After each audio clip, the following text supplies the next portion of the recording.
Hi, I'm Kathy from Eclectic Images. Welcome to Crafting with Kathy. In this clip, I'm furthering our work we've been doing with coloured embossing powders, just seeing some of the great effects that you can get with them. We're going to be using some Eclectic Images stamps and a couple of die cuts, and we'll show you those products now and show you the card that we're going to make. It is this beautiful one, which, interestingly enough, the quilt elements normally has more of a cottagey feel to it, but you'll see how this one develops as we go along. We've also got the die cuts we'll be using, which is, I think on this card I'm going to be using the Amazing from this set by Elizabeth Craft Designs, and also the small square from the Spellbinders Nestabilities.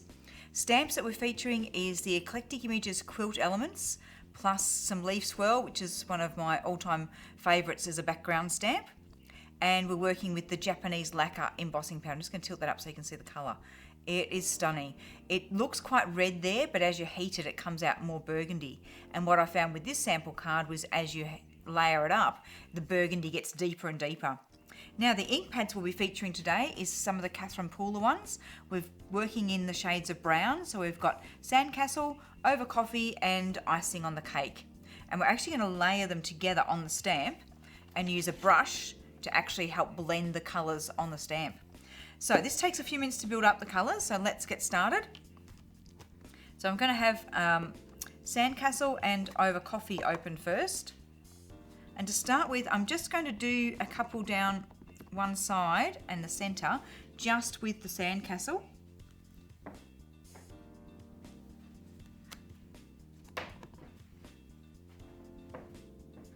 So you just meet the squares up together.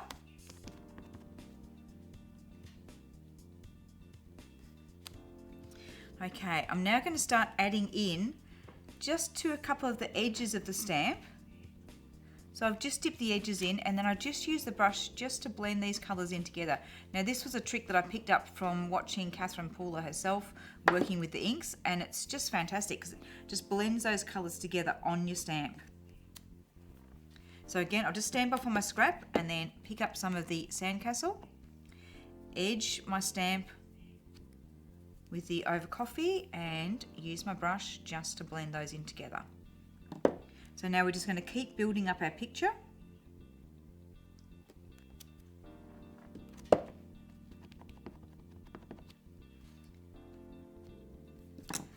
some colour, soften it off.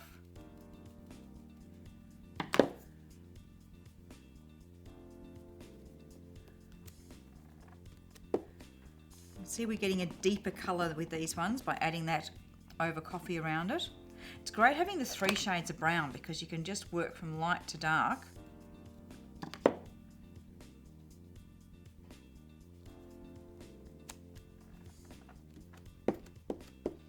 Now I haven't got right to the edge on that one, that's okay because I'll actually be edging the card with a bit of brown when we finish, and that'll just pick up on that. Just do watch, because we're tilting that stamp to ink it up, just watch that you're not getting any on the edges of your block that you could then smudge onto your card. And just make sure you're keeping your fingers a little bit wiped clean as well.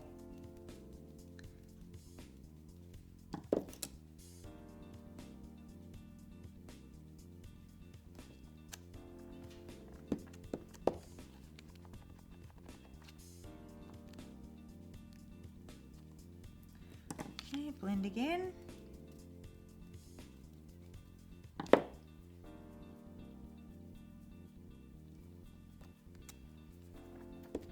As I said, when you're working with this stamp, normally I usually use softer ink colours, and I'm often working with either the Catherine Poolers or the Versamark chalk inks work really well on this stamp set as well. But yeah, often it's quite a cottagey look. In the set, you can see there's actually a little heart and a little star, and they help to make it look, as I said, cottagey. And some of the stamps, like our little rabbits and our lavender and stuff, fit really neatly as a centerpiece. But as I was working with this one and working with these browns and the Japanese lacquer, what we started getting was this real medieval look to it, and I love it.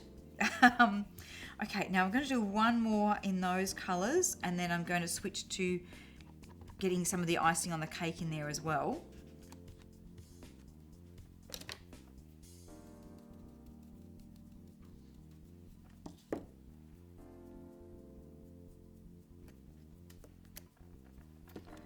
Okay, let's close the sandcastle. So now we're going to work with the over coffee. Let me turn that lid around so you can see what I've got there. And the icing on the cake. So this time, inking the stamp up with the over coffee. And then a bit of the icing on the cake around the edge of it. Again, just soften that off.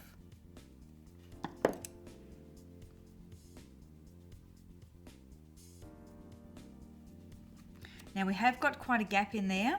I've gone over a little bit, so I'm just going to pick up some more of the over coffee and just fill that in a little bit. It is a stamp set that you can cheat with quite a lot.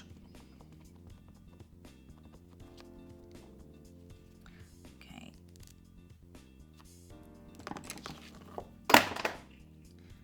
That was me throwing my Versamark ink pad off the table. We'll be rescuing that in just a moment.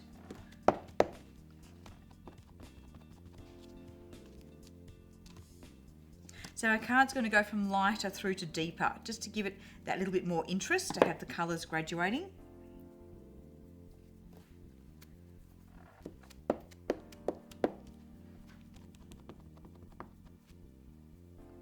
Edge. Now I would always put your lighter colour on your stamp first and then add your darker colour so that you don't risk contaminating your ink pads. Just going to put the darkest bit around the outer edge.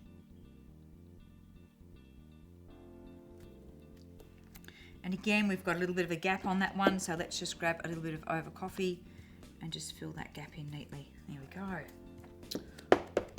Don't you love being able to cheat when you're stamping? It's brilliant. Okay, let's pick up our brown brush and some of the icing on the cake ink, and we're just going to dust around the edge of our card. This will just make sure that we're just filling in any little gaps there.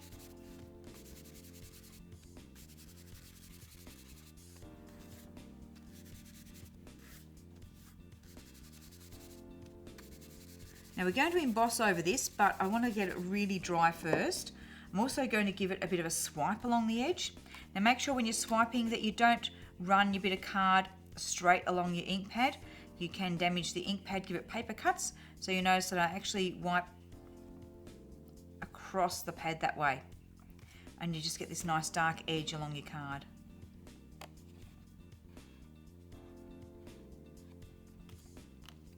I'm hoping we're doing that in a way that you can see it in the camera. So I'm sort of travelling across the ink pad as I do it. The more you lay the card down, the more dark you'll get coming onto it.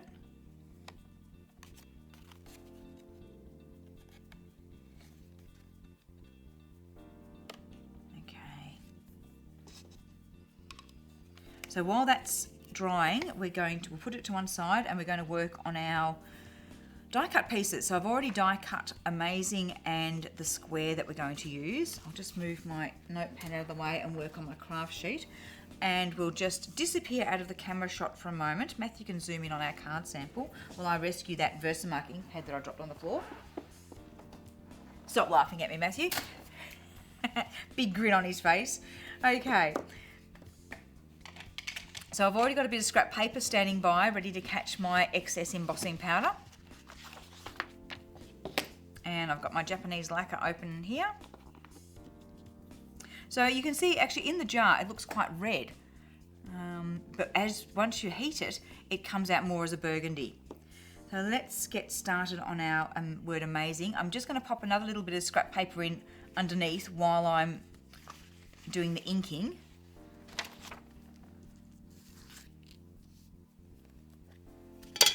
Okay, so press your Versamark pad down over the die cut. Also a good idea to have a pair of tweezers on hand. Because we're doing a couple of layers, it won't matter that the first layer we're going to miss putting a bit of Japanese lacquer on that spot where the tweezers are, because that'll get picked up in further layers.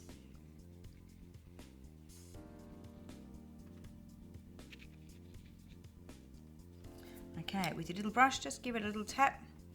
Tap off any excess onto our paper. Now I'm going to just keep wiping the tweezers on my hands as I go so I don't build up too much embossing powder on those.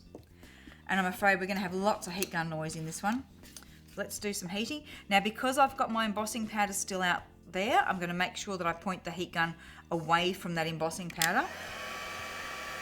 And if you need to, you may want to still hang on to it with your tweezers so it doesn't run away on you. That can be quite funny if you've got particularly a smaller die cut and the heat gun starts to blow it off the table on you. I don't think Matthew's seeing the humour in that, but you know, I find it quite funny that sometimes you're chasing it around the place. Anyway, let's let that cool for a moment and then we'll re-ink it with the Versamark. You can see at this stage it looks quite patchy. That's fine because as we build up the layers, it will smooth out beautifully. So we're giving it a moment to cool, and we'll ink up with the Versamark again. Now I'm just going to grab it with the tweezers and scruff it through that embossing powder that's on the bit of paper.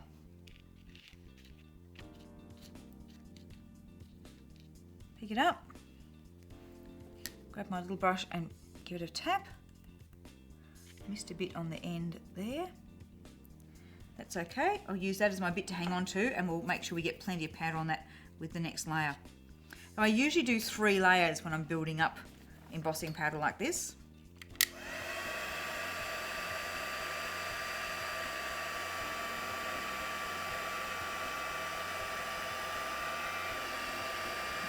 Keep making sure that you're pointing the heat gun away from your embossing powder.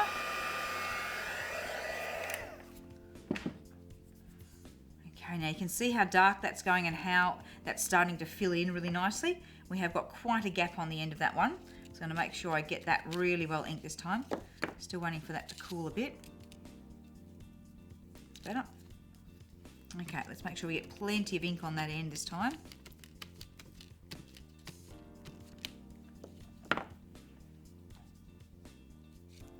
Pop it into our powder.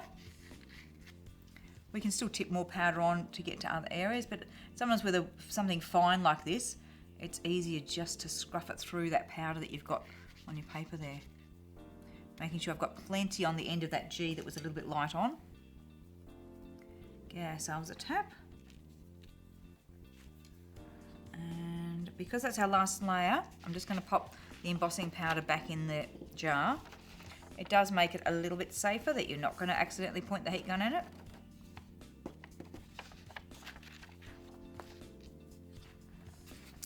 Here we go.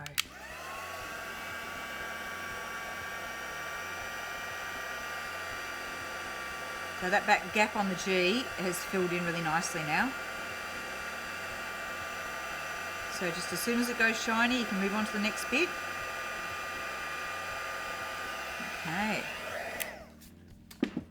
Now I'm going to move it onto the craft mat so I'm off all this messy bit of paper and get Matthew to get a close-up of that amazing colour. It's a word, amazing, and an amazing colour. How cool is that? Okay, so now we're going to do our next piece. Similar, we're going to build up layers. We can actually just press this one into our Versamark pad.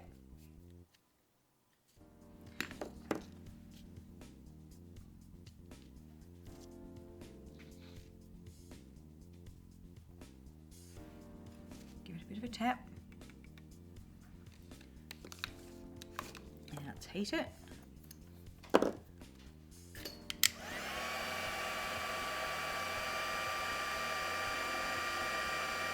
And being a solid piece, this one's going to look quite patchy on its first layer.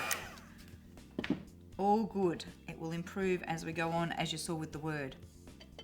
Okay, Versamark again.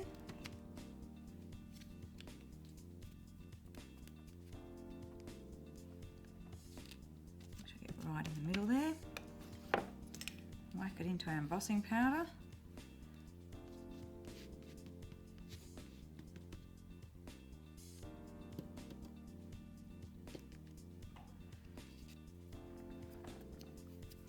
Enough on there, we might only need 2 layers.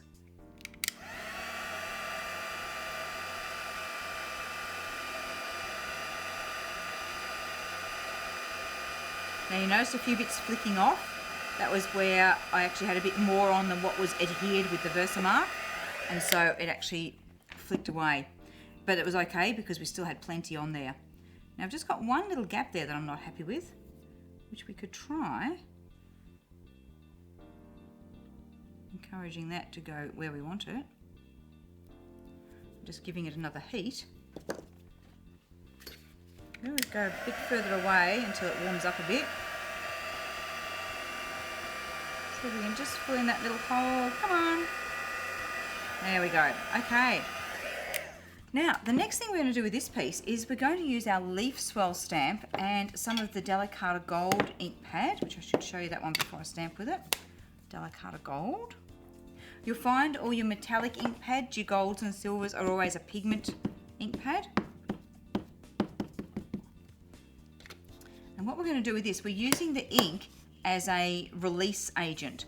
So what I'm going to do is actually warm that embossing powder up again.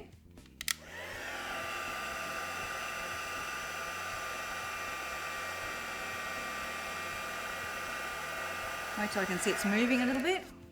And then we're going to pop our stamp on top of there. And I'm just going to leave that. I'm not going to press too much. I'm just going to sit it there and let it cool. So let's go back to our background piece. So hopefully by now this is dried well enough. I'll give it a wipe over with our add instant pad, which will help to make sure that the embossing powder is just going to stick to where we put our image and not stick to that whole background. And this is where we bring in some of the shapes in the quilt element set. I'll just take the solid one off my block and put a shape on instead.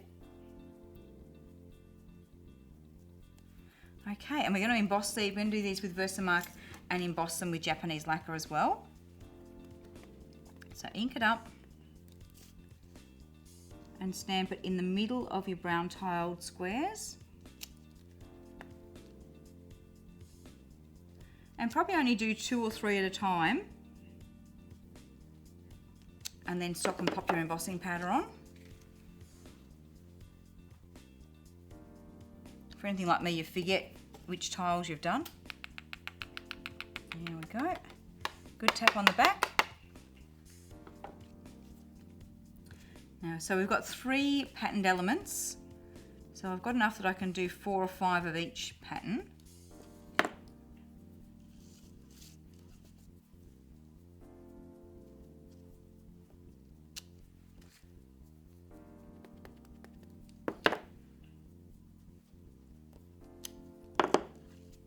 The pattern's probably going to be quite different to what I've done with the earlier sample. Tap on the side, tap on the back. Now I'm going to stop here, heat these ones. So I'll just clean that image and take it off. Get the next one ready. So we'll put our embossing powder away and heat up those ones before we move on to the next design.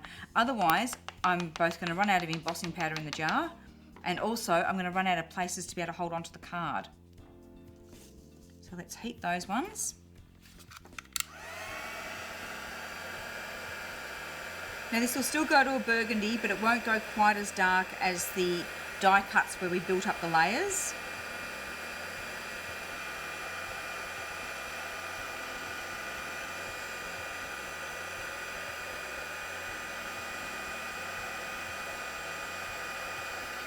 Okay. Look at our next image, which we've got ready. Ink up with our Versamark. Now I'm just having a look at where I'm going to. So I'm going to put our decorative tile. Let's just lift that off our stamped image there. So this is how this has come up. Just pop it there so Matthew can get a close up. So that is by just letting that ink stamp sit onto it. So it's put both the pattern of the stamp and the ink into our tile. So we're going to be putting that up on the top corner there. And our amazing will go down across these ones. So I'm just looking for where I'm going to fit in. So I don't need to do that square there. And we might just do 4 of this pattern.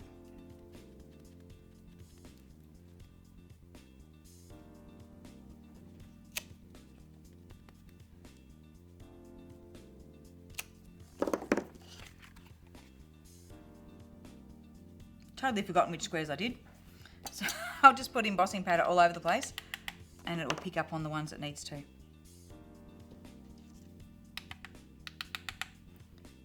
going to dust off a bit of excess there with my brush. Okay.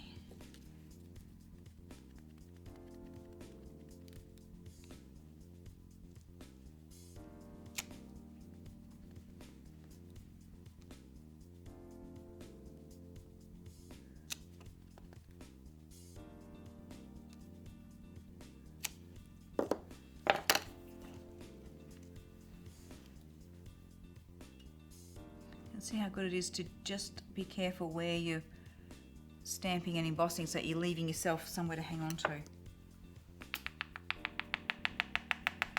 Tap the side, tap the back.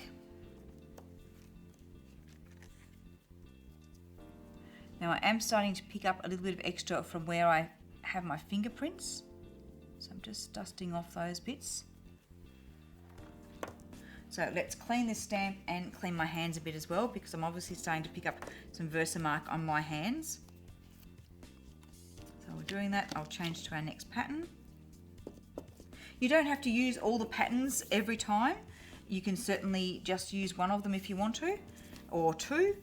I just felt with this one, because I was embossing so many of the squares, that it would look good to use the three patterns.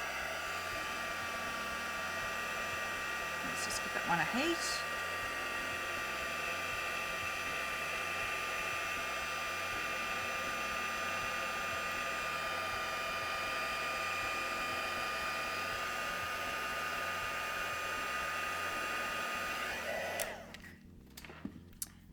Okay, now our last pattern is more of a crisscross one. So I don't need to do it in that one top square. I will just fill in the other remaining ones.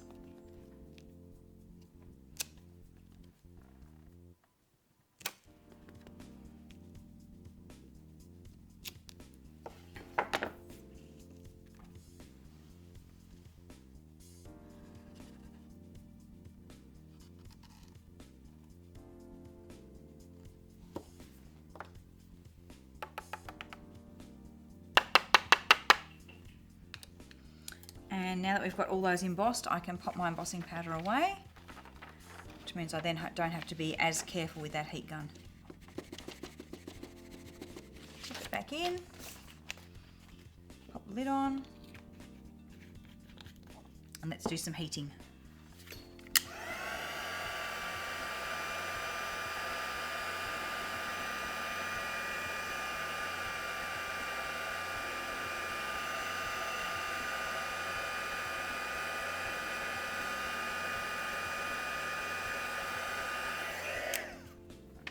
Now I'm going to use glossy accents to stick our elements on. So I'll just grab this one, flip it over. Let's just put it on the poor Versamark ink pad, it's been working pretty hard. Okay.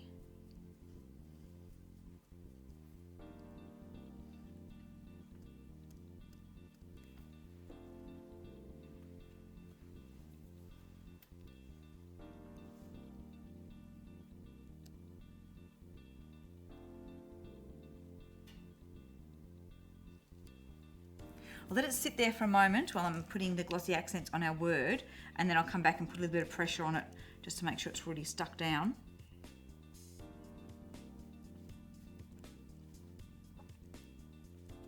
I probably could have put some double-sided tape on before I die cut this, but I wasn't actually sure how well that would go with the amount of heating I was doing, so I felt I was a bit safer just to do glossy accents. That's something I'll have to try, just to see how durable our double-sided tapes are. I know you can heat over them, but I don't know whether you can heat that many times. Okay, I'm just going to pick this up with the tweezers and work out whereabouts I want it.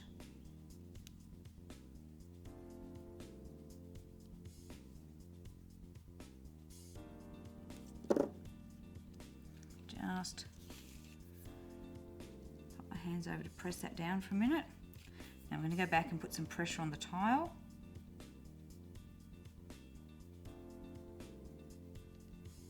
It will stick, it'll just take a couple of moments. Now I'm not going to stop to make the backgrounds. I've pre-made some backgrounds for this card. And I'm going to show you, I'll show you a little bit of the technique I used, but I'm going to just show you a couple of different options that we could have as a background. So because we had stamped the leaf swirl in the gold, I thought maybe a gold background would work really well. So on this sample, leave that sitting there. On this sample, I've just used our Delicata gold ink pad and just used it directly on the paper. So I've actually just smudged the gold onto the paper, and then I've used the Catherine Pooler icing on the cake to run a little bit of a brown edge around that one. This one here, I've used the softer of the colours in the Catherine Pooler browns, the Sandcastle, and again just wiped it directly on the page, just wiped it across.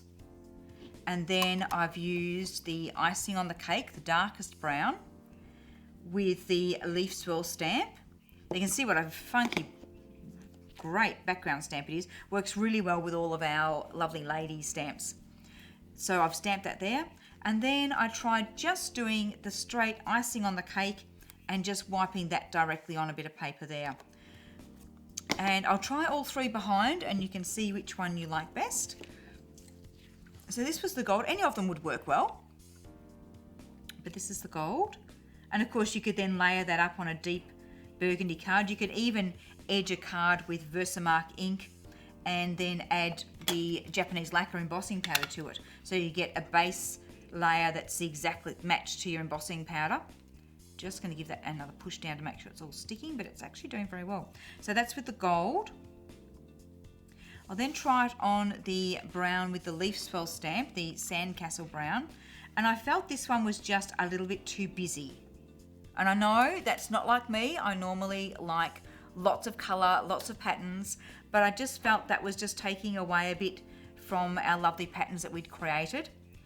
And so that's when I did the sample with just the brown, and layering that up, I actually quite like that one. I think that just lets the patterns be the feature and the background just supporting it without messing with it. Up to you. I'll put our other sample onto the gold and you can have a look at both. So there's one on gold and one on brown. The other option, of course, would be to go with both. So let's do that. Just imagining that we layered this on a very small border of the gold and then popped it onto the brown. That could work really well as well. Just hold it down because it's all kinking up a little bit at the moment. Well, I haven't got it taped, but that would work really well too. I just have to trim the gold back a little bit so that it fits a bit better. So yeah, I think actually, coming around to it, I think the double layering might be my favourite. Okay, well, thank you very much for watching. I'll get that finished off and layered up and put a picture of it on our Facebook page, and probably also with our description for the YouTube video. So on our video today, you'll be able to scroll down and see a list of everything that I've used. There'll be a link there to our website and to our Facebook page. Whenever I'm doing craft shows and making samples and things, they get posted up onto the Facebook page, so you can go there and get lots of ideas for different colour combinations, different ways of using some of our stamps together, that sort of thing. And there's also the subscribe button if you want to see more of our videos. So thanks for watching.